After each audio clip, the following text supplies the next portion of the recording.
The clock is ticking on Congress as Friday's midnight deadline looms for a government spending shutdown. Here's everything you need to know about the chaos in Washington and how the Senate can stop it. Although it's looking less likely by the minute.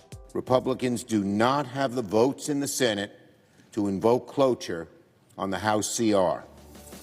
A government shutdown could impact millions of Americans. Federal workers not already canned by DOGE would be furloughed without pay.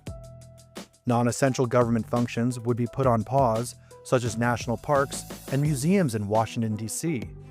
So consider your spring break trip to the Smithsonian canceled. Meanwhile, essential workers would be expected to keep working without pay until the shutdown ends, after which they'd receive back pay. This includes federal law enforcement, TSA and Border Patrol agents, and active military. Don't worry, your mailman's safe. The U.S. Postal Service does not rely on Congress for funding.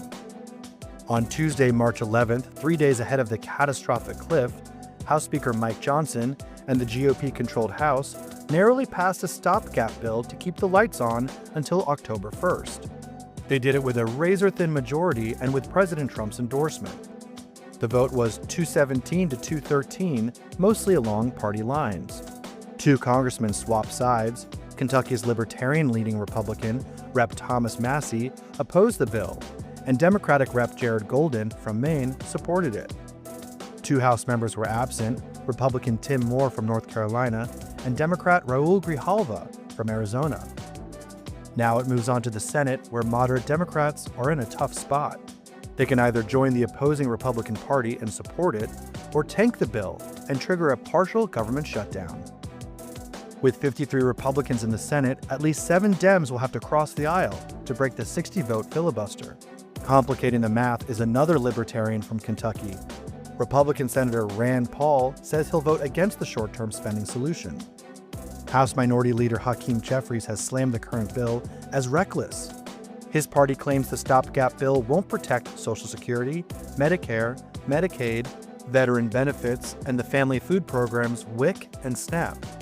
Then, with less than 36 hours to go, Senate Minority Leader Chuck Schumer said his fellow Democrats wouldn't support the partisan bill as is.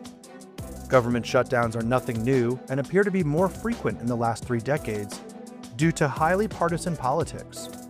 Shutdowns are seen as a way to smear egg on the president's face, while everyday Americans suffer the consequences. In 1995, during Bill Clinton's second term, there was a 21-day shutdown. In 2013, under Barack Obama's second term, a shutdown lasted 16 days.